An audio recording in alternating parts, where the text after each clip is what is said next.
আজকে এনটিপিসি বা এমনি আমাদের যে কোনো ওয়েস্ট বেঙ্গল স্টেট পরীক্ষার জন্য ইন্ডিয়ান পলিটি থেকে কিছু অনলাইনে নিয়ে এসেছি। ঠিক আছে, তো দেখো, যেমন আমাদের প্রথম আগে ভারতের সংবিধান নিয়ে কথা বলার আগে বলি যে আমাদের ভারতের সংবিধান গৃহীত হয় কিন্তু 26শে নভেম্বর 1949, আর ওটা কার্যকরী হয় 26শে জানুয়ারি 1950 সালে। 26শে জানুয়ারি 1950 সালে এবার গৃহীত হয় 26শে নভেম্বর বলে 1949 সালে 26শে নভেম্বর গৃহীত হয় বলে ওটাকে সংবিধান দিবস বলে, কিন্তু 26শে নভেম্বর। এমনি আমরা প্রজাতন্ত্র দিবস যেটা পালন করি সেটা 26শে জানুয়ারি পালন করি, সংবিধান ওই দিনে কার্যকর হয়েছিল বলে। ঠিক আছে, তো প্রথম যখন ভারতের সংবিধান আমাদের যখন সৃষ্টি হয়েছিল তখন 395টা আর্টিকেল ছিল, 8টা শিডিউল বা তফসিল ছিল, আর 22টা পার্ট ছিল। তো এখন আমাদের ইন্ডিয়ান কনস্টিটিউশনে 448টা ধারা আছে, আর 22টা পার্ট আছে, আর 12টা তফসিল বা শিডিউল আছে। ঠিক আছে, তো এই যে আমাদের ভারতের সংবিধান মানে এই যে প্রস্তাবনাগুলো, এগুলো কোন কোন দেশ থেকে এসছে সেগুলো প্রথমে দেখো করা আছে। প্রথমে কোন কোন জায়গা থেকে এসছে: আমেরিকা, ব্রিটেন, সুবিধার সাথে। ঠিক আছে, ভারত শাসন আইন থেকেও কিছু কিছু নেওয়া হয়েছে, সেগুলো যেমন এর মধ্যে ইম্পর্টেন্ট হতে জরুরি অবস্থা, রাজ্যপাল। ঠিক আছে,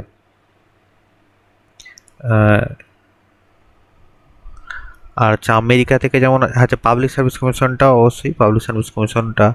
ঠিক আছে, হ্যাঁ, তো আমেরিকা থেকে মেন যেগুলো, এইগুলো অতটা আসে না, তবু আমেরিকা থেকে যেটা আসবে মৌলিক অধিকার। ঠিক আছে, মৌলিক অধিকার কোন দেশ থেকে গৃহীত হয়েছে?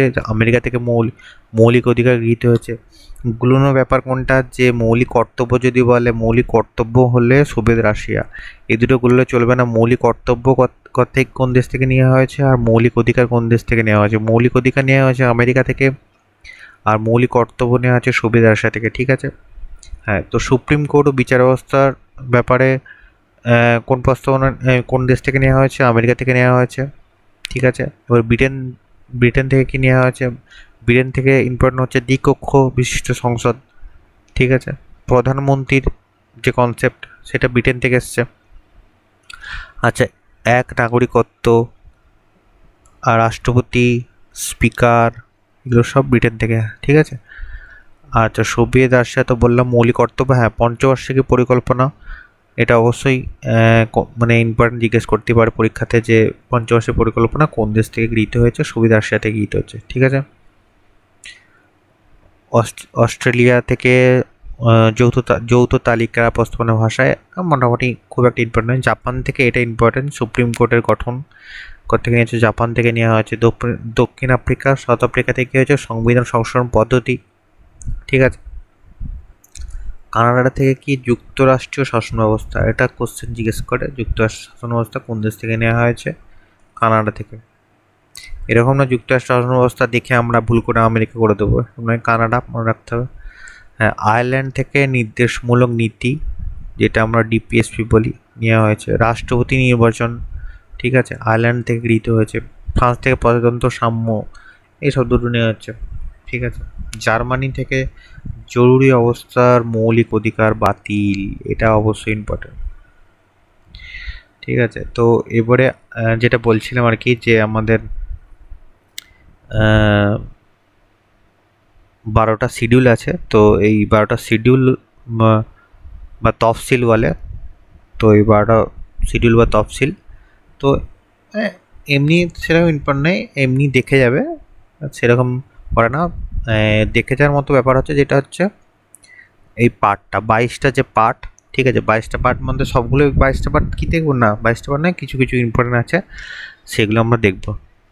ঠিক আছে, যেমন নাগরিকত্ব কনসেপ্ট করতে এসছে পার্ট 3 থেকে। হ্যাঁ, কিছু কিছু আছে যে এইগুলো তোমরা যেমন দেখছো এখানে আছে, এইগুলো মানে এইখানের মধ্যে আবার একদম বিস্তারিত তুমি পাবে 1 নম্বর ধারা পরপর, এগুলো কিন্তু বিস্তারিত আছে।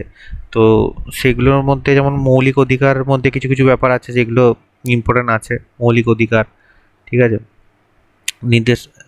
নির্দেশাত্মক নীতি 36 থেকে 51, যেটা ডিপিএসপি বলে, সেগুলো। ঠিক আছে, তো এগুলো হ্যাঁ কোন কোন পার্টে আছে দেখে রাখতে পারো। পার্ট 3-তে আছে মৌলিক অধিকার, এটাই বেশি ইম্পর্টেন্ট থাকবে যে পার্ট 3-তে কি আছে, মৌলিক অধিকার আছে। হ্যাঁ, আর পার্ট 4-এ আছে কি নির্দেশমূলক নীতি, মৌলিক কর্তব্য আছে কি পার্ট 4-এর এতে মৌলিক কর্তব্য। ঠিক আছে, দেখাচ্ছে কি 10টা ছিল, এখন 11টা। ঠিক আছে, তো আর হচ্ছে যে হ্যাঁ, আর সেরকম এখানের মধ্যে ইম্পর্টেন্ট সেরকম কিছু নেই। ইম্পর্টেন্ট সংবিধান সংশোধন হয়েছিল কি পার্ট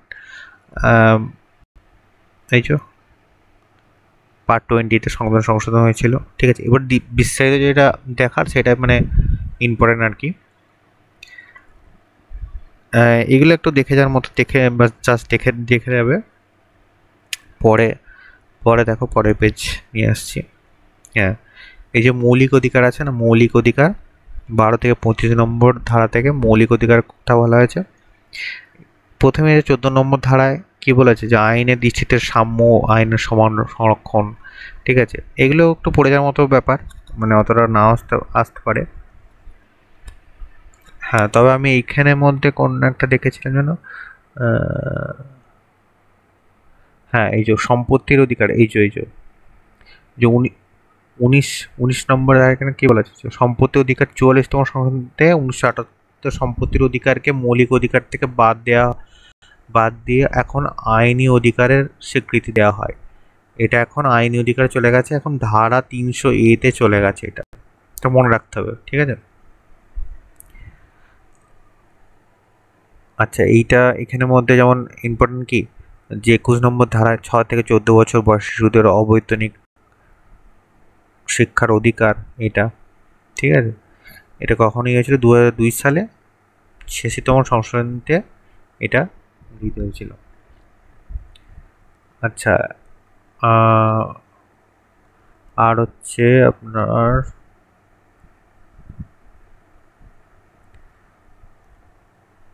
আচ্ছা এইখানে চলে এসো এবারে 36 থেকে 51, যেটা ডিপিএসপি বলছে, directive principle of state policy, রাষ্ট্র পরিচালনার নির্দেশমূলক নীতি। তো এইখানের মধ্যে হচ্ছে হ্যাঁ পঞ্চায়েতি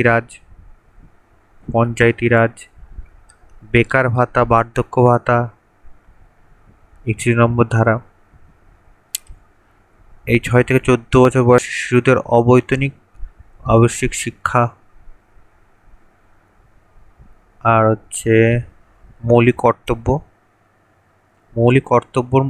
এইটাই মানে যদি কোনো মোস্ট ইম্পর্টেন্ট থাকে তাহলে সেটাই এইখানে মৌলিক কর্তব্য। ভারতের রাষ্ট্রপতি 52 নম্বর ধারায় ভারতের রাষ্ট্রপতির কথা উল্লেখ আছে। ঠিক আছে, এবার হচ্ছে রাষ্ট্রপতি বলবে যে রাষ্ট্রপতি নির্বাচন পদ্ধতি কত নম্বর ধারায় আছে, 55 নম্বর ধারায়। ঠিক আছে, অপসারণটা জিজ্ঞাসা করবে না, নির্বাচনটা জিজ্ঞাসা করে। ঠিক আছে, 52 আর 55। ঠিক আছে, আর হচ্ছে উপরাষ্ট্রপতির হচ্ছে 63 নম্বর ধারায় উপরাষ্ট্রপতির নির্বাচন 66। এইটাই বেশি ইম্পর্টেন্ট। আচ্ছা, এবার হচ্ছে অ্যাটর্নি জেনারেল কত, 76 নম্বর ধারায়, খুবই ইম্পর্টেন্ট।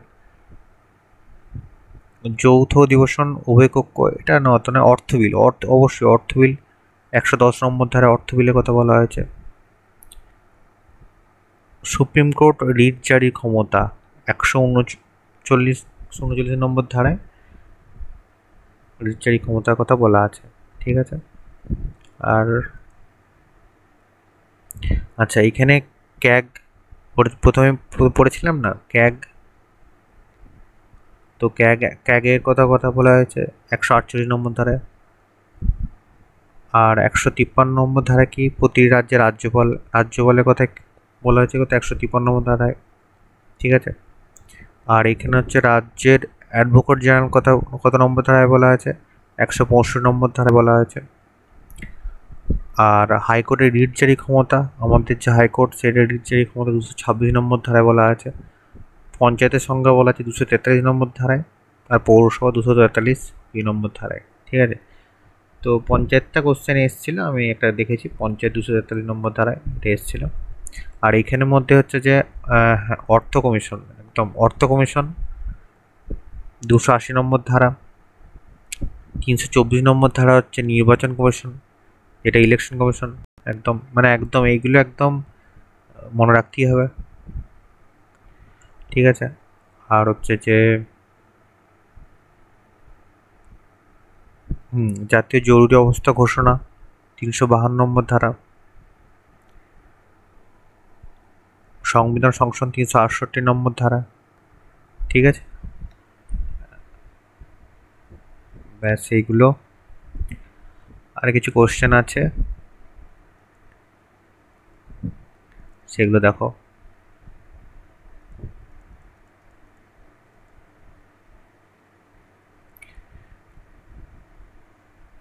কিছু ইম্পর্টেন্ট কোশ্চেন নিয়ে এসেছি, যেমন হচ্ছে প্রথম সংবিধান সংশোধন করা হয়েছিল কত সালে? 1951 সালে প্রথম সংবিধান সংশোধন করা হয়েছিল। কত নম্বর ধারায় সংবিধান সংশোধনের কথা বলা হয়েছে? 368 নম্বর ধারায়, ঠিক আছে। আচ্ছা, জম্মু কাশ্মীর, এখন কাশ্মীরের মুদ্রা উঠেছে, ওই জন্য জম্মু কাশ্মীরের থেকে কোশ্চেন দিতে পারে হিসেবে আমি এই কোশ্চেনগুলো নিয়েছি। নাহলে এগুলো মানে এড়িয়ে চলার মতো, বাট এখন মুদ্রা যেহেতু সেই হিসেবে দিতে পারে। জম্মু কাশ্মীরের সংবিধান কার্যকর কত সালে হয়েছিল? 1957 সালে 26 জানুয়ারি। কাশ্মীর চুক্তি হয়েছিল কত সালে? 1975 সালে, ঠিক আছে। ধারা প্রযোজ্য কোন রাজ্যে? জম্মু কাশ্মীরে। জম্মু কাশ্মীর ভারতভুক্ত হয়েছিল কত সাল, কত সালে? এটা অনেকে জানে না হয়তো। 1952 সালে 26 জানুয়ারি, জেনেও রাখো। ভারতের সংবিধান বর্তমান তফসিল সংখ্যা 12টি আছে। 12টা তফসিল, তফসিল শিডিউল, ঠিক আছে, 12টা শিডিউল আছে। কত নম্বর ধারা অনুসারে সুপ্রিম কোর্ট নাগরিকের মৌলিক অধিকার রক্ষার জন্য লিখ জারি করে? 32 নম্বর ধারা, ঠিক আছে।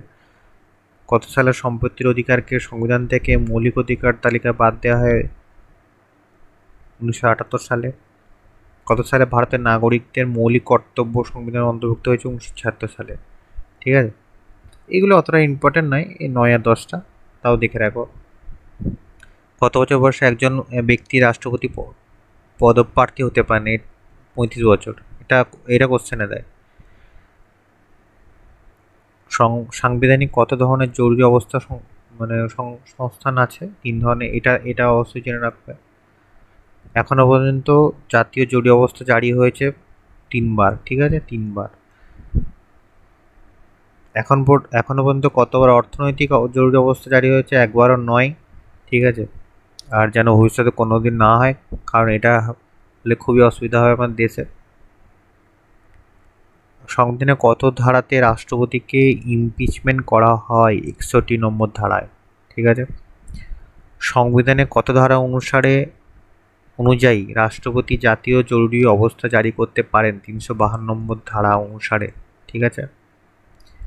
রাজ্যসভার চেয়ারম্যানকে উপরাষ্ট্রপতি, অবশ্যই ইম্পর্টেন্ট। কত সালে প্রথম ভারতীয় জরুরি অবস্থা জারি করা হয়েছিল? 1965 সালে প্রথম জাতীয় জরুরি অবস্থা জারি করা হয়েছিল, খুবই ইম্পর্টেন্ট। কোন ব্যক্তি সংসদের সদস্য না হয়েও মন্ত্রী পরিষদের সদস্য হতে পারেন সর্বাধিক কত দিনের জন্য? সর্বাধিক 6 মাসের জন্য, ঠিক আছে। কোন প্রধানমন্ত্রী তার কার্যকালে একদিনেও সংসদে উপস্থিত ছিলেন না? এটা হচ্ছে যে খুবই ইম্পর্টেন্ট কোশ্চেন, এটা অনেক মকেতে থাকে। চৌধুরী চরণ সিং, ঠিক আছে। রাজ্যসভার সংসদের সদস্য সংখ্যা হচ্ছে 250 জন। কোন বিল অর্থ বিল কিনা তার সিদ্ধান্ত কে নেন?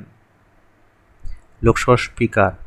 বলে না মানি বিল কোনটা কেস করে, কোন বিলটা, তো লোকসভার স্পিকার। কোন বিলকে সংসদে পেশ করার আগে রাষ্ট্রপতির আগাম অনুমোদনের প্রয়োজন হয়? এটা হচ্ছে অর্থ বিল। লোকসভার প্রথম স্পিকারকে? জে.ভি. মাভালাঙ্কার প্রথম স্পিকার, ইম্পর্টেন্ট কোশ্চেন। ভারতের প্রথম প্রধান বিচারপতি ছিলেন কে? হীরালাল জে কানিয়া। কোন রাজ্যে প্রথম রাষ্ট্রপতি শাসন জারি হয়েছিল? পাঞ্জাবে, ঠিক আছে। প্রথম লোকসভা নির্বাচন কত সালে হয়েছিল? 1952 সালে। কেন্দ্রীয় ভিজিল্যান্স কমিটি গঠিত হয়েছিল কত সালে? 1964 সালে। রাইট টু ইনফরমেশন অ্যাক্ট চালু হয় কত সালে? 2005 সালে।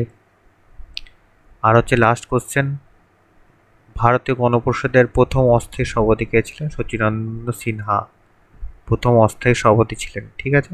স্থায়ী সভাপতি ছিলেন কে? ডক্টর রাজেন্দ্র প্রসাদ। ঠিক আছে, তো এই ছিল আজকের অনলাইনার পলিটি থেকে কোশ্চেন। এগুলো দেখে গেলে মোটামুটি এনটিপিসি আর আমাদের যে স্টেট যে পরীক্ষাগুলো হয় বা রেলের কিছু পরীক্ষা আছে, সিএইচএসএল আছে, এসএসসির, সেগুলোতে মোটামুটি এইগুলো দেখলে মোটামুটি টুকটাক কাজ হয়ে যাবে অনলাইনার হিসাবে। এনাফ আমি তো বলবো, মানে আমার মনে হয় যেটা।